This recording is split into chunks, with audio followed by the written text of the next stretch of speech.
Film की शुरुआत में हम एक आदमी जिम और उसकी वाइफ के पोस्टर्स देखते हैं, जिससे हमें ये पता चलता है कि वो दोनों बहुत ही अच्छा बिजनेस किया करते थे। ये कह लें कि वो अपने कारोबार की वजह से बहुत ज्यादा मशहूर भी थे। जिम जो कि अपने क्लाइंट के साथ बिजी होता है, तभी उसे उसकी वाइफ की कॉल आती है, जो आज रात जिम को जल्दी घर आने का कह रही थी, क्योंकि आज उनकी शादी की सालगिरह थी। मगर काम के चक्करों में जिम भूल जाता है और लेट हो गया था। उसकी वाइफ घर पर उसका इंतजार कर रही थी और बहुत ज्यादा गुस्से में भी थी। जिम जब घर आता है तो अपनी वाइफ के लिए प्यारा सा टेडी लेकर आया था, लेकिन उसकी नाराजगी अब भी खत्म नहीं हुई थी। वो जिम से कहती है कि तुम हमेशा ऐसे ही करते हो, आजकल तुम अपने बच्चों को भी सही तरह से टाइम नहीं दे रहे, सब कुछ काम ही नहीं होता। जिम, उनके 2 बच्चे थे। जिम सब बातें सुनकर कहता है, ठीक है, इसमें फिक्र की क्या बात है, कल हम सब मिलकर छुट्टियों पर चलते हैं, खूब सारी मस्ती करेंगे, हल्ला गुल्ला बहुत कुछ। ये बात सुनकर जिम की वाइफ खुश हो जाती है। अब जिम ये सब बताने अपने बेटे को जाता है कि वो कल घूमने जा रही है, तो वो देखता है उसका बेटा चिल्लाता हुआ कमरे से बाहर आ रहा था। दरअसल जिम के बेटे को मकड़ियों से बहुत डर लगा करता था। जिम अपने बेटे के कमरे में जाकर उस मकड़ी को मारने का कहता है और साथ ही अपने बेटे से ये भी कहता है, बेटे तुम बड़े हो गए हो, तुम्हें अब अपने डर का सामना करना चाहिए। तभी पीछे से जिम की बेटी आकर उस मकड़ी को मार देती है और साथ ही अपने भाई को बहुत चिढ़ाती है कि तुम कितने डरपोक हो ना। उधर ही जिम की वाइफ के पास एक आदमी की कॉल आई थी, जो उसे अपना मेंशन बेचना चाहता था, जो कि एक बहुत बड़ा महल था। जैसे कि हमें पता है कि जिम और उसकी वाइफ का बहुत बड़ा बिजनेस था। वो आदमी जिम की वाइफ से ये कह रहा था कि कल आकर वो उसका मेंशन देख जाए, मगर जिम की वाइफ उसे मना कर देती है, ये कहकर कि कल वो अपनी फैमिली के साथ छुट्टियों पर जाने वाली है। तभी जिम आकर अपनी वाइफ को रोकता है और कहता है कि ऐसा मत कहो, क्योंकि मेंशन एक बहुत अच्छी जगह पर था, जिसे बेचकर इन्हें बाद में बहुत सारे पैसे मिलने वाले थे। जिम अपनी वाइफ से कहता है, देखो कल हम जाते हुए मेंशन को देखते चलेंगे, इस तरह आराम से हमारे 2 काम हो जाएंगे। अगली सुबह जिम अपनी पूरी फैमिली के साथ उस मेंशन को देखने पहुंच गया था, पर जब उस मेंशन का गेट बंद देखते हैं तो वापस जाने लगते हैं। लेकिन अचानक से उस मेंशन का गेट खुद ब खुद खुल गया था, जो देखकर जिम और उसकी वाइफ को थोड़ा अजीब लगा था, मगर वो इस बात की परवाह ना करते हुए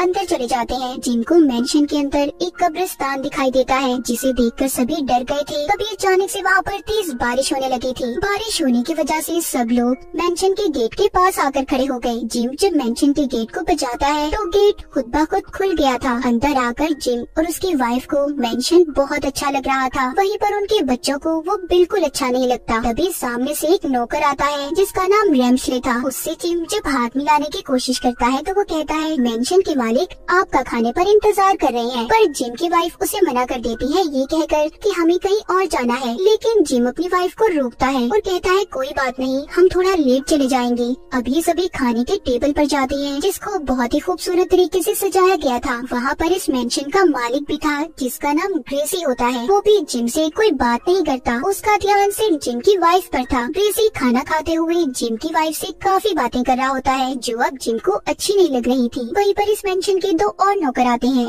जो इनके लिए खाना लेकर आए थे। तभी वो नौकर रेम्सले खिड़की के पास खड़ा होकर इन्हें बताता है कि आज रात बहुत बड़ा तूफान आने वाला है, आप सबको यहीं पर रुक जाना चाहिए। ग्रेसी भी जिम की वाइफ से यही कह रहा था कि आज रात बहुत खतरा है, आप यहीं पर रुक जाओ। इसके बाद रेम्सले सभी को अपना अपना कमरा दिखाता है। कमरे में आने के बाद जिम की वाइफ उस पर बहुत ज्यादा नाराज हो रही थी। कहती है कि आज हम अच्छा भला अपनी फैमिली के साथ छुट्टियों पर जाने वाले थे, तुम्हारी वजह से हम यहाँ पर आकर फंस गए। मैं इस मेंशन के लिए मना करने वाली थी। इतना कहकर वो बाथरूम में चली जाती है, जिसके बाद उनके कमरे में रेम्सले आ गया था, जो जिम से कहता है कि हमारे मालिक को आपसे बात करनी है, वो लाइब्रेरी में आपका इंतजार कर रही है। इसीलिए वो जिम को अपने साथ लाइब्रेरी में ले आया था, पर वहाँ पर उनका मालिक ग्रेसी नहीं था। रेम्सले जिम को शराब का गिलास पकड़ा कर कहता है, ऐसा करो, तुम यहाँ पर हमारे मालिक का इंतजार करो, मुझे थोड़ा सा काम है, मैं यहाँ से जा रहा हूँ। इतना कहकर वो चला गया था। उसके जाते ही जिम से ग्लास नीचे गिर जाता है, जिससे वहाँ टेबल पर पड़ा एक स्टैचू मूर्ति भी नीचे गिर गई थी। उसके गिरने की वजह से वहाँ पर एक खुफिया दरवाजा खुलता है। जिम उस दरवाजे के पास जाकर वहाँ उस जगह के अंदर जाने लगता है। दूसरी तरफ जिम के बच्चे भी बाहर आ गए थे। उन्हें खेलते हुए एक बॉक्स मिलता है, जिसको जब वो खोलते हैं तो एक नीले रंग की जादुई बॉल हवा में लहराती हुई आगे जा रही थी। उधर जिम की वाइफ भी जिम को ढूंढते हुए कमरे से बाहर आ जाती है। वो वहाँ पर काम करने वाली नौकरानी से पूछती है, क्या आपने मेरे हस्बैंड को देखा है? जिस पर जब वो जिम की वाइफ का चेहरा देखती है तो उसे न जाने क्या हो गया था। वो नौकरानी डरकर भाग जाती है। तभी अचानक से जिम की वाइफ के आगे रेम्सले आ गया था। वो फिर उससे पूछती है, क्या आपने मेरे हस्बैंड को देखा है? वो कहता है, हाँ, वो लाइब्रेरी में है। जिम की वाइफ लाइब्रेरी में जाती है तो उधर ग्रेसी बैठा हुआ था, जो कहता है, मैंने भी यहाँ पर आपके हस्बैंड को मिलने के लिए बुलाया था, पर अब तक तो वो नहीं आए। चलो क्यों ना वो जब तक आ नहीं जाते मैं आपको ये सारा मेंशन दिखा दूं। जिम की वाइफ ग्रेसी को मना नहीं कर पाती और उसके साथ मेंशन घूमने चली जाती है, जहाँ पर बातों ही बातों में जिम की वाइफ ग्रेसी से पूछती है कि ये घर इतना खाली क्यों है। वो कहता है कि ये जब से खाली है जब से मेरे मंगेतर ने अपनी जान दी थी। मैं उससे बहुत प्यार करता था, हम दोनों की शादी होने वाली थी और उसने शादी वाले दिन अपनी जान ले ली। इतना बताकर वो जिम की वाइफ को अपने साथ डांस करने का कहता है, मगर जिम की वाइफ उसे मना कर देती है। तभी उसके चारों तरफ भूत आ गए थे जो डांस करते हैं। जिम की वाइफ बहुत डर जाती है। ग्रेसी कहता है, क्या तुम्हें अब भी कुछ याद नहीं है? ग्रेसी बार बार जिम की वाइफ को अपनी मंगेतर का नाम लेकर बुला रहा था और ऐसा क्यों था ये हमें कहानी में आगे जाकर पता चलेगा। मगर जिम की वाइफ को कुछ भी समझ नहीं आ रही थी, इसलिए वो हाथ छुड़ाकर डर कर वहाँ से भाग जाती है। उधर जिम जो कि खुफिया दरवाजे के अंदर था, वहाँ पर चारों तरफ अंधेरा होता है। वो अब अपनी जेब से माचिस निकालकर वहाँ पर पड़ी मोमबत्तियों को जलाकर यहाँ वहाँ देखने लगता है। वहाँ पर जितनी भी स्टैचू मूर्तियाँ थी सभी जिम को घूर रही थी, मगर जिम का ध्यान उनकी तरफ नहीं जाता। तभी उसे वहाँ पर एक लेडी की आवाज सुनाई देती है। जिम उस आवाज का पीछा करता एक दरवाजे तक पहुँच गया था। वहाँ अंदर जाने पर उसकी मुलाकात एक जादूगरनी से होती है जिसको क्रिस्टल बॉल में कैद किया हुआ था। वो जिम को हवा में उड़ा देती है। जिम बहुत ज्यादा डर गया था और वहाँ से भाग जाता है। दूसरी तरफ जिम के बच्चे उस जादुई बॉल का पीछा करते स्टोर रूम तक आ जाते हैं। वहाँ पर वो एक बहुत बड़ी तस्वीर को देखते हैं जो कि ग्रेसी की मंगेतर की थी। वो बिल्कुल उनकी मॉम जैसी थी, यानी कि जिम की वाइफ बिल्कुल ग्रेसी के मंगेतर की तरह लगती थी। तभी ग्रेसी ने भी उसे कहा था, क्या तुम्हें कुछ याद आया? अब वहीं पर मेंशन के नौकर आते हैं जो जिम के बच्चों को कुकीज देकर यहाँ से जाने का कहते हैं। अब जिम के बच्चे नौकरों से उस लेडी के बारे में पूछते हैं जिसकी इन्होंने तस्वीर देखी थी, यानी कि ग्रेसी के मंगेतर की। तभी वहाँ पर रैम्सले आ जाता है। नौकर उससे डरकर दोनों बच्चों को छुपा देते हैं। जब रैम्सले जिम के बच्चों के बारे में पूछता है तो वो नौकर झूठ बोल देते हैं कि उन्होंने उन्हें नहीं देखा। इधर जिम भी भागता हुआ अपने बच्चों तक पहुंच गया था। उसके बच्चे उसे भी वो तस्वीर दिखाते हैं। जिम सोचता है ये तो बिल्कुल उसकी वाइफ जैसी है। जिम को लगने लगा था कि यहाँ पर कुछ तो गड़बड़ जरूर है। तभी नौकर उसको बताते हैं यहाँ पर जितने भी लोग हैं वो सब इंसान नहीं बल्कि भूत आत्माएं हैं और हम भी जो किसी वजह से यहाँ पर कैद हैं। ये सुनकर जिम डर गया था। उसे कुछ समझ नहीं आता ये वो क्या करे। ये लोग अब इस भूतिया मेंशन में फंस चुके थे। तब वो नौकरानी ने बताती है कि आप लोगों को यहाँ से निकलने का हल एक जादूगरनी बता सकती है। ये नौकरानी उस जादूगरनी की बात कर रही थी जो एक क्रिस्टल बॉल में कैद थी जिससे जिम डर कर भाग कर आया था। ये सब अब उस जादूगरनी के पास जाते हैं और उस तस्वीर वाली लेडी के बारे में पूछते हैं। वो बताती है कि उस लड़की से ग्रेसी की शादी होने वाली थी, लेकिन शादी से एक दिन पहले उसने जहर खाकर खुद को मार लिया। उसने ऐसा क्यों किया अब तक एक राज है, लेकिन इस सदमे को ग्रेसी ने बर्दाश्त नहीं किया और उसने भी अपनी जान दे दी। इसका मतलब ग्रेसी भी मरे हुए लोगों में शामिल था। ग्रेसी की आत्मा थी जो इनसे अब तक बातें कर रही थी। जादूगरनी बताती है कि ग्रेसी ने तुम्हारी वाइफ को अकेले ही आने का कहा था, यानी कि उस दिन जो कॉल आई थी वो ग्रेसी की थी, मगर गलती से तुम और तुम्हारे बच्चे भी यहाँ पर आ गए। अब ग्रेसी को तुम्हारी बीवी में अपनी मंगेतर नजर आती है। वो उससे शादी कर लेगा और अब किसी भी कीमत पर वो तुम्हारी बीवी को यहाँ से जाने नहीं देगा। जिम उस जादूगरनी से पूछता है कि मैं अपनी वाइफ को कैसे बचा सकता हूँ, कोई तो रास्ता होगा ना। वो जादूगरनी कहती है कि तुम अगर अपनी वाइफ को बचाना चाहते हो तो तुम्हें ग्रेसी की मंगेतर की मौत के राज को खोलना होगा कि वो कैसे मरी, जो कि एक बॉक्स में कैद है जिसकी चाबी कब्रिस्तान के अंदर तहखाने में एक कब्र में पड़ी हुई है। तुम्हें जाकर वहाँ से वो चाबी लानी होगी जिसमें तुम्हारी मदद ये दोनों नौकर भी करेंगे। अब वो नौकर एक भूतिया बग्घी में जिम और उसके बच्चों को बिठाकर कब्रिस्तान में ले गए थे, जहाँ पर वो और भी बहुत सी आत्माओं को देखते हैं। और ये तीनों उस तहखाने तक पहुँच जाते हैं, मगर जिम का बेटा अंदर जाने से मना कर देता है क्योंकि उसे डर लग रहा था। इसलिए जिम अपने बेटे को बाहर ही छोड़कर अपनी बेटी के साथ अंदर तहखाने में चला जाता है, जहाँ पर उसे एक कब्र मिलती है जिसे खोलने पर उसे एक ढांचा नजर आता है। उसके हाथ में चाबी थी। वो जैसे ही उस चाबी को अपने हाथ में लेता है वहाँ पर जितने भी मुर्दे थे सभी जाग जाते हैं।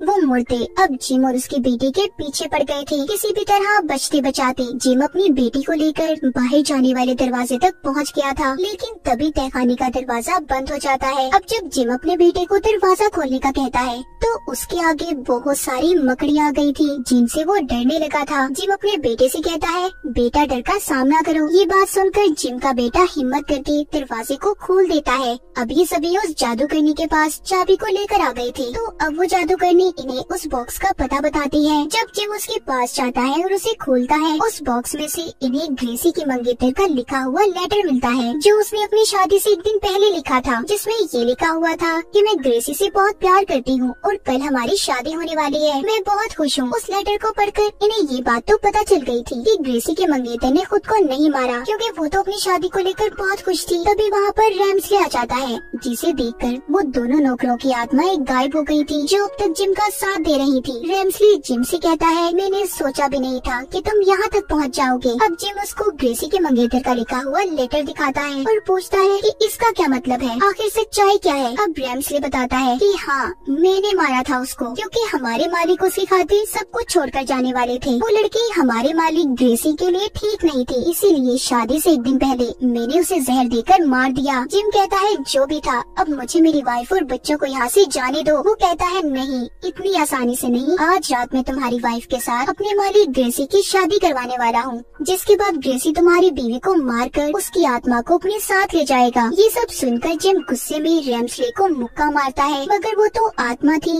इसलिए गायब हो गई थी। जिसके बाद जिम के बच्चों को उसने एक संदूक में बंद कर दिया था और जिम को गर्दन से पकड़कर मेंशन से बाहर फेंक देता है। तभी दूसरी तरफ जिम की वाइफ अपने बच्चों और जिम को ढूंढते हुए कमरे में आ गई थी, जहाँ पर रैम्सले पहले से मौजूद था। वो जिम की वाइफ को जादू के जरिए उसके बच्चों को दिखाता है। कहता है कि अगर तुमने आज रात ग्रेसी से शादी नहीं की तो तुम्हारे बच्चे बहुत बड़ी मुसीबत में आ सकते हैं। जिम की वाइफ के पास कोई और रास्ता नहीं था, इसीलिए अपने बच्चों की जान बचाने के लिए वो शादी करने के लिए मान जाती है। बाहर जिम मेंशन में अंदर आने की कोशिश कर रहा था, मगर नहीं आ पाता। उसने हर कोशिश कर ली थी, लेकिन रैम्सले के जादू से हर दरवाजा बंद था। जिम बैठकर रोने लगता है और पछताता है कि काश वो यहाँ पर अपने बीवी बच्चों को लेकर कभी न आया होता। तब उसके पास क्रिस्टल बॉल में बंद जादूगरनी आती है, जो उसका हौसला बढ़ाते हुए कहती है, तुम्हें अपने बीवी बच्चों को बचाना होगा। उसकी बात सुनकर जिम हिम्मत करके अपनी गाड़ी में बैठता है और मेंशन को तोड़कर अंदर आ गया था। अंदर आकर सबसे पहले वो रैम्सले के आदमियों यानी के भूतों का मुकाबला करता है, फिर अपने बच्चों को बचाता है। उधर दूसरी तरफ रैम्सले ग्रेसी और जिम की वाइफ की शादी करवा रहा था। तभी जिम अपने बच्चों को लेकर वहाँ पर पहुँच जाता है, जिन्हें देखकर जिम की वाइफ बहुत खुश होती है और भागकर वो जिम के गले लग गई थी। इस बात पर ग्रेसी को बहुत गुस्सा आता है। वो एक तलवार से जिम पर हमला करने वाला था। तभी जिम वहाँ पर ग्रेसी को उसके मंगेतर का लिखा हुआ लेटर दिखाता है और बोलता है कि तुम्हारी मंगेतर ने खुद अपनी जान नहीं ली थी, बल्कि उसे तो इस तुम्हारे खास नौकर ने मारा था, रैम्सले ने। ये बात सुनकर ग्रेसी हैरान हो गया था। अब इन सब बातों के बारे में वो रैम्सले से पूछता है, तो वो कहता है कि अगर उस वक्त आप मेरी बात मान लेते तो मैं उसे ना मारता। मैंने कहा भी था वो लड़की आपके लायक नहीं है, मगर अब बहुत हुआ, मैं यहाँ पर सबको मार दूंगा। इतना कहकर रैम्सले ने सभी बुरी आत्माओं को वहाँ पर बुला लिया था। और तभी अचानक एक बहुत बड़ा आग का गोला रैम्सले की तरफ आकर उसे पकड़कर हेल दोज़ख में ले जाने लगता है, मगर रैम्सले जाते हुए जिम को भी पकड़कर अपने साथ लेके आया था। जिम भी भड़कती हुई आग में गिरने वाला था, लेकिन ग्रेसी उसे बचा लेता है। और जैसे ही जिम बचकर बाहर आता है, उसकी वाइफ बेहोश हो गई थी। तब वो नीले रंग की जादुई बॉल जिम की वाइफ के अंदर चली जाती है। यहाँ पर हमें पता चलता है कि वो नीले रंग की जादुई बॉल कोई और नहीं बल्कि ग्रेसी की मंगेतर की आत्मा थी, जिसको रैम्सले ने अब तक कैद किया हुआ था। और जिम के बच्चों के आजाद करने के बाद वो ही थे जो अब तक इनकी मदद कर रही थी। अब जैसे ही ग्रेसी के मंगेतर की आत्मा जिम की वाइफ के अंदर जाती है, तो वो हवा में उड़ने लगी थी और फिर वो सबके सामने आती है। फिर उसने ग्रेसी को भी अपने प्यार के बारे में बताया कि वो उससे बहुत प्यार करती थी और कभी भी उसे छोड़कर नहीं जाना चाहती थी, लेकिन रैम्सले ने उसे मारकर उन दोनों को अलग कर दिया। और इन सब का शुक्रिया करती है कि जिम और उसके बच्चों की वजह से उसका सच सामने आया था, वरना उसकी आत्मा कभी आजाद न होती। ग्रेसी ने जिम को मेंशन के कागजात दे दिए थे और खुद अपनी मंगेतर के साथ आजाद होकर हमेशा हमेशा के लिए हेवन यानी कि जन्नत में चला जाता है। जिसके बाद मेंशन में कैद उन सभी लोगों की आत्माएं भी आजाद हो गई थी जो यहाँ पर कैद थी। जिम और उसके बच्चों की वजह से यहाँ पर कैद आत्माएं आजाद हो गई थी। और इसी के साथ इस फिल्म की कहानी भी यहीं पर खत्म हो जाती है।